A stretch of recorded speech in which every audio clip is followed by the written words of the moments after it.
Ma nič kaj pametnega. Smo razočarani, smo potrti, ampak to je šport, to se dogaja. Danes mislim, da smo bili pravi, kljub vsemu, da je bilo veliko v igri, velik rezultat, ampak na koncu pač malo smole oziroma žoga v določenih situacijah ni šla v gol. Mislim, da si nimamo kaj očitati, danes smo odigrali, pač dali smo vse od sebe, to je najbolj pomembno in je pa veliko razočaranja prisotno.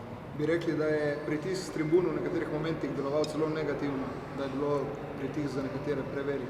Ne, v bistvu ne bi se strinjal s tem, zato ker danes smo pač vstopili v srečanje povsem drugače kot prejšnja srečanja, odločni, da se uvrstimo naprej in da pokažemo, kaj znamo in odlično smo začeli, imeli pobudo, povedali 1:0, idealno, tako da ta pritisk mislim, da ni vplival na nas, ampak enostavno v določenih situacijah ni nas hotela žoga poslužiti tako, kot bi si mi želeli, ampak kot sem že omenil, to je šport, gremo naprej, smo pač razočarani, ampak enostavno nimamo si kaj očitati. V današnjem srečanju smo dali vse od sebe in mislim, da je to na koncu najbolj pomembno. Bi se pa zahvalil tej priložnosti res fantastični publiki, ki nas je bodrila do zadnjih sekund, ostala potem v dvorani nas spodbujala in res pač ena velika hvala.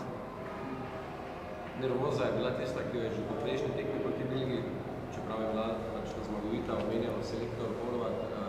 Je to en morda skupni imenovalec vseh treh tekem slovenske reprezentance, bi se strinjali s tem, nekaj preveč nervoza? Pa ja, v bistvu mislim, to je veliko tekmovanje, to je najvišji nivo reprezentančnih tekem, tako da sigurno je prisotna nervoza, v določenih trenutkih mogoče tudi preveč, v določenih trenutkih je tudi trema, ampak ne vem, kot sem že omenil, pač dali smo vse od sebe, borili smo se, hoteli smo, danes smo si želeli to zmago oziroma remi, ki nam je celo odgovarjal, ampak ne vem, težko je biti pameten, smo zelo razočarani, ampak nič, treba dvigniti glave, življenje teče dalje in upam, da se v naslednjih srečanjih oziroma akcijah izboljšamo in da pač probamo ustvariti boljše rezultate.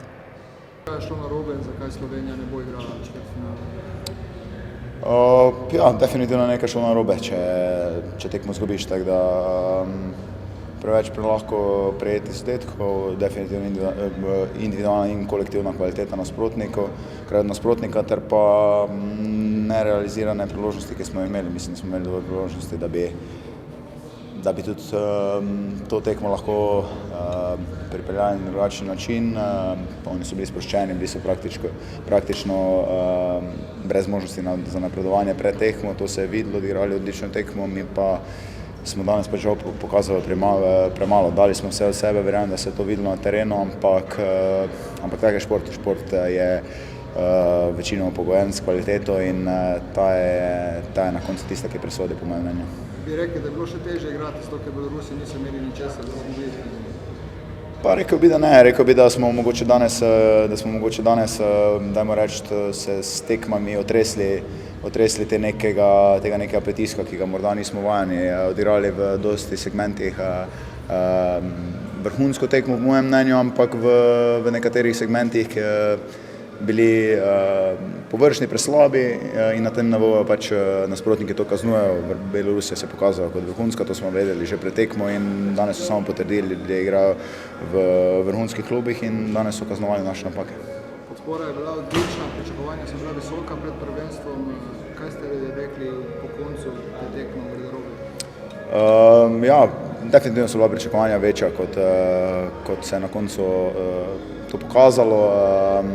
Vemo, da nam žreb morda ni bil najbolj naklonjen pri tem, ampak se pravim, dali smo vse od sebe. V slačilnici je večinoma vladala tišina, tako da neki rezime bomo potegnili verjetno v hotelu in nič, šport je pošten, šport daje nove priložnosti, vsi bomo imeli svoje priložnosti kmalu v klubih, delati, napredovati in pa se naslednjič v slovenskem dresu pokažati še boljši, še bolj konkretni luči in pa probati pač dvigniti slovenski futsal še više. Žiga, podpora publike tudi danes, ne?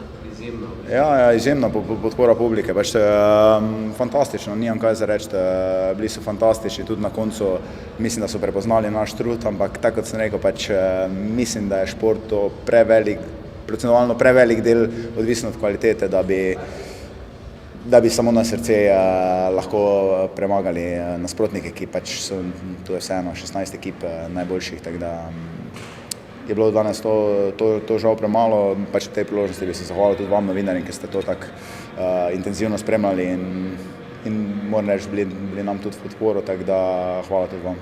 Selektor Horvat, poudarjali ste pred tekmo, da bo potrebno biti bolj miren, žal se to ni zgodilo, kaj je šlo narobe? Ja, to je šlo narobe.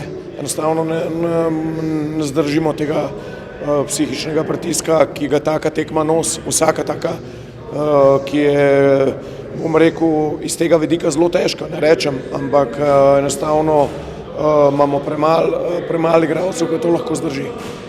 Bi rekli, da je pritisk s tribun in tudi nenazadnje celotne javnosti, ki je pričakovala velike stvari pred začetkom turnirja, morda na nekatere, predvsem tiste manj izkušene igralce, deloval negativno? Ne bi rekel, da je publika, ker mi smo to doživeli že 4 leta nazaj. Bom rekel, na Nizozemskem, kjer je bila korona, kjer smo imeli tudi bolj izkušene igralce in so tudi popustili v tistem momentu.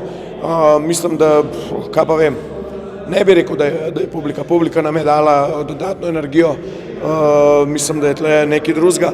Jaz vedno pravim, da psihološki močen igralec je tudi težko postati in nam to manjka. Kaj je danes konkretno šlo narobe po zadetku za 2-2, se je zdelo, da je momentum na strani Slovenije, tudi energija s tribune bila odlična, potem pa žal tega nogometa še niso uspeli kronati. Ja, enostavno te odločitve takrat, ko so, bom rekel, drugi zadetek, kjer je naš vratar ga prejel in tretji zadetek, ker bom rekel, je Matej Fideršek naredil napako, ki je pa vseeno, bom rekel, bil cel turnir naš najboljši igralec in bom rekel, na koncu je tragični junak, ampak enostavno, če bi vsi kot Matej psihološko bili močni, bi mi bili danes v nadaljevanju prvenstva.